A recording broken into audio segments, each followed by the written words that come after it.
It starts with a splash and a wriggle. Seconds after sunrise, a grouper is hauled from turquoise waters, its fate already tied to markets oceans away. From that instant, the clock ticks. Just a few degrees too warm, and its value melts. Whether packed in ice or flown alive in high-tech tanks, this fish demands perfection. Behind each bite lies a world of cold chains, oxygen monitors, and people racing to keep the flesh firm, the color bright, and the promise intact. The grouper's path begins where saltwater meets sweat. Off the coasts of Indonesia, the Philippines, and southern China, small boats head out before first light, nets coiled and oxygen tanks prepped. In some regions, like Sabah or Palawan, grouper are still caught wild, hooked one by skilled divers who know exactly how to bring them up without bruising the flesh or sending them into fatal stress. In others, they're raised in floating sea cages where they're hand-fed and carefully monitored for size, health, and color. Regardless of their origin, the moment a grouper is pulled from the water, a meticulously timed process begins. One that's measured not just in hours, but in degrees, grams of oxygen, and even the fish's heartbeat. For fish destined for high-end live markets, like those in Guangzhou or Singapore, survival is the product. These grouper are gently moved into oxygenated seawater tanks on the boat, then transferred to land-based holding systems. These tanks are anything but simple. They monitor pH levels, oxygen saturation, and water temperature with the precision of a hospital ICU. Stress is the enemy. Too much splashing, too little dissolved oxygen, and the fish begins releasing lactic acid, spoiling its taste and reducing its market price by up to half. To prevent this, exporters use padded transport containers, dim lighting, and even sedatives, approved by veterinary authorities, to calm the fish before the next leg of the trip. For a grouper headed to chilled markets in the US or Europe, a different route is followed, though no less exacting. After harvest, the fish are immediately bled, a quick incision behind the gills, and submerged in an ice slurry to reduce body temperature within minutes. This process preserves texture and appearance, slowing bacterial growth and extending shelf life. Once chilled, grouper are packed in insulated boxes lined with gel ice or dry ice, depending on the destination. Vacuum-sealed fillets are preferred for retail, while whole-gutted fish are often air-shipped for restaurants that insist on inspecting their seafood before serving it. From here, the grouper begins to move faster. Trucks equipped with refrigeration units collect the boxes and deliver them to consolidation points, often near airports or seaports.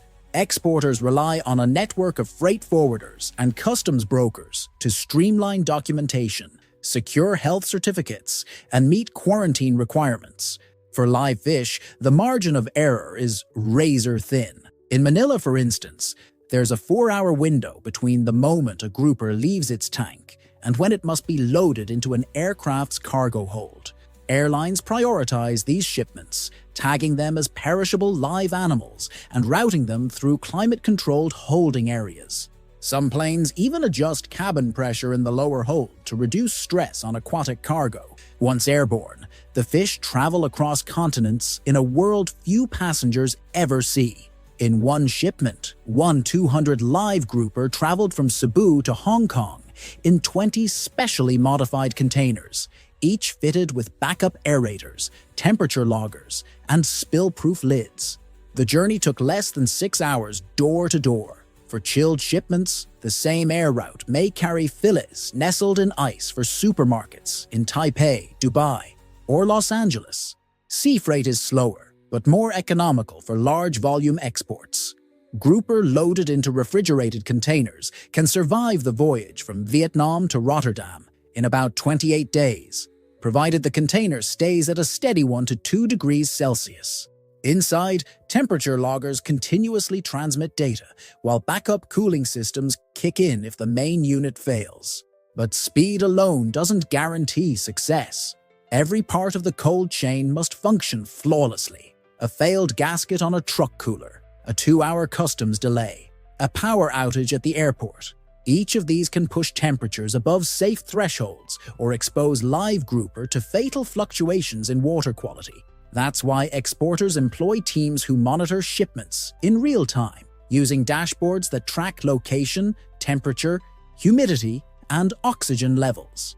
If something goes wrong, alerts are sent instantly, allowing rerouting, emergency cooling, or even preemptive refunds to buyers. This system, a patchwork of sea captains, farm technicians, air freight coordinators, and temperature engineers, functions daily to move fish from some of the world's most remote waters to its most demanding markets. And while it may seem routine, every shipment is a gamble against time and biology. The journey from coral reef to consumer plate is only possible through an intricate choreography of machines, methods, and constant human vigilance.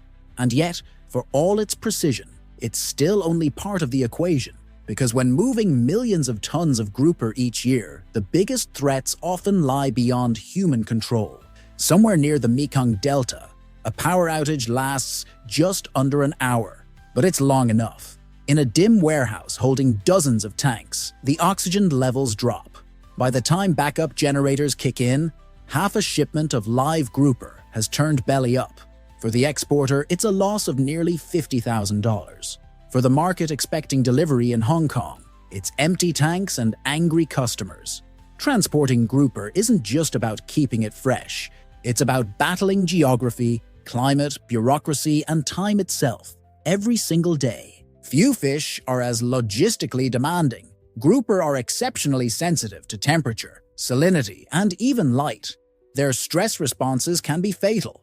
What's more, many of the places where grouper are farmed or caught, coastal villages, remote islands, river deltas, are precisely the places with the least infrastructure. Electricity can be inconsistent. Roads are narrow, winding, or unpaved. Mobile signal drops in and out. Even getting ice can be a logistical puzzle. In parts of the Philippines, fishermen will travel several hours by boat just to access cold storage facilities, packing their catch in canvas sacks filled with hastily shaved ice from diesel-powered grinders. Then comes the issue of scale. Grouper are not caught by the hundreds on trawlers. Whether wild or farmed, they're gathered in small numbers, often under tight size and weight specifications demanded by overseas buyers. Too small, and they won't be profitable. Too large, and they may not survive transport. Consolidating these fish into export-worthy batches involves coordinating across villages, co-ops, and independent operators, many of whom operate on verbal agreements and trust, not written contracts. Delays in any one link of this human chain can result in shipments, missing cargo windows, or failing health inspections. Even when the grouper makes it onto a plane or into a container ship, it's not safe. Customs holds, port congestion, and import inspections can all derail the cold chain. In Europe, strict regulations on parasite control and origin traceability require documentation so precise that a single missing signature can force an entire shipment to be destroyed. In the United States, regulations under the FDA's Seafood HACCP program mean that any fluctuation in temperature beyond the safe zone must be logged and explained, or face automatic rejection. In Australia, biosecurity inspections can take up to 72 hours, with live fish kept under observation in quarantine facilities at the shipper's expense. Then there's the economy of risk. A single metric ton of premium live grouper can be worth between $25,000 and $40,000 wholesale. That's more than some cars riding in a plastic tank. So exporters take extraordinary measures to reduce uncertainty. In Malaysia, one logistics firm developed a mobile oxygen cage, a rolling live fish transport system powered by solar panels and fitted with satellite-linked sensors. In Vietnam, exporters rent backup trucks with duplicate refrigeration systems, idling near airports in case the primary vehicle fails. In southern China, some air freight handlers keep mobile ice vaults stocked and ready 24/7, solely for seafood emergencies. But not every problem can be solved with technology. Weather remains a brutal and unpredictable force. Monsoons, typhoons, and seasonal storms frequently shut down sea lanes and delay flights. Flooded roads can cut off access to rural fish farms for days. One exporter in Hainan recalled losing an entire shipment when unexpected rainfall raised the salinity of holding tanks beyond tolerable levels, a change he didn't catch until the fish were already dying. Insurance covered part of the loss, but his customer, who had prepared a banquet for a wedding, cancelled the contract permanently. There are cultural challenges too.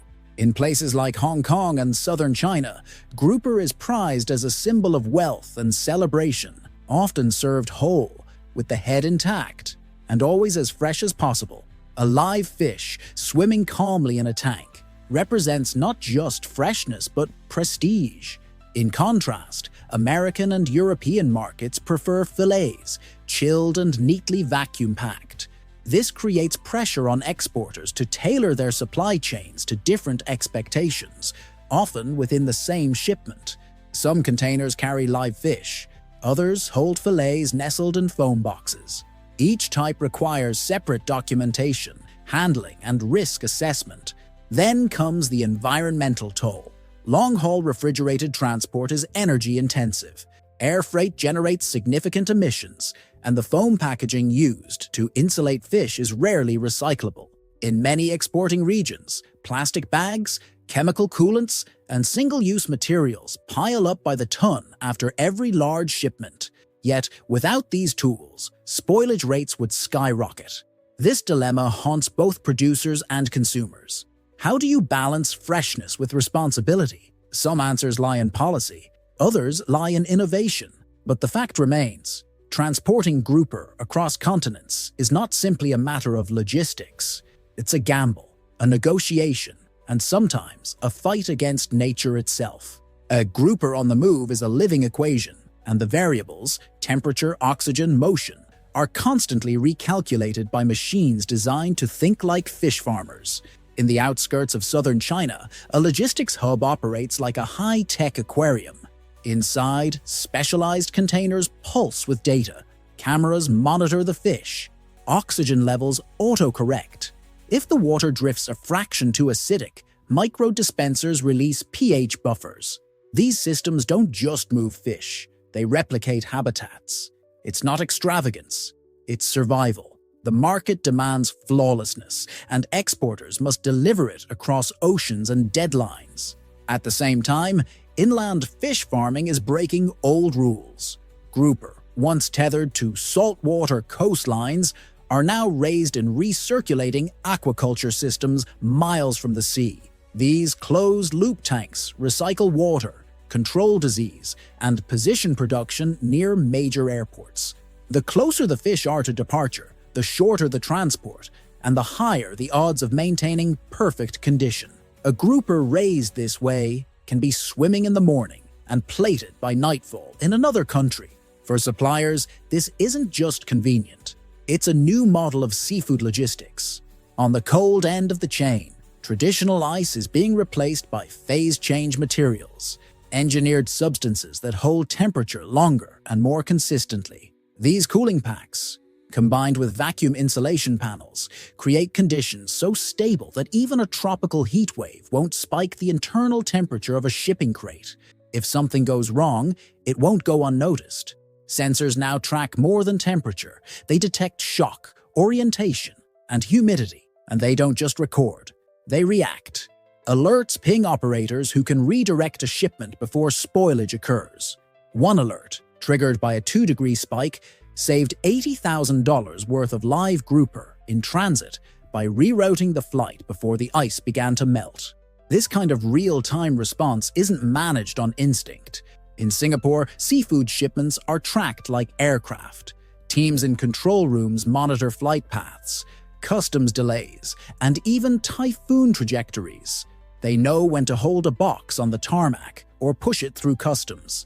In one case, a live shipment rerouted mid-flight landed in a neighboring country where local handlers, alerted in advance, received, repacked, and resent the grouper, keeping all but one fish alive. This level of coordination is no longer exceptional. It's expected. Blockchain has added another layer of precision. It offers proof, not just of freshness, but of ethics, sustainability, and legality. Each grouper can be traced from hatchery to harvest through every handler and checkpoint. For buyers in Paris or Tokyo, that's not a novelty, it's a prerequisite. For producers, it means fewer disputes, fewer middlemen, and faster access to premium markets. But not all innovation is hardware or code. In Sabah, small-scale exporters have begun using natural sedatives like clove oil to calm fish before transport. In Mindanao, solar aerators power holding tanks, far from grid electricity. These low-cost adaptations are quietly raising the export standard, allowing remote communities to participate in a trade once dominated by industrial players. The result is a network that thinks in micro-adjustments.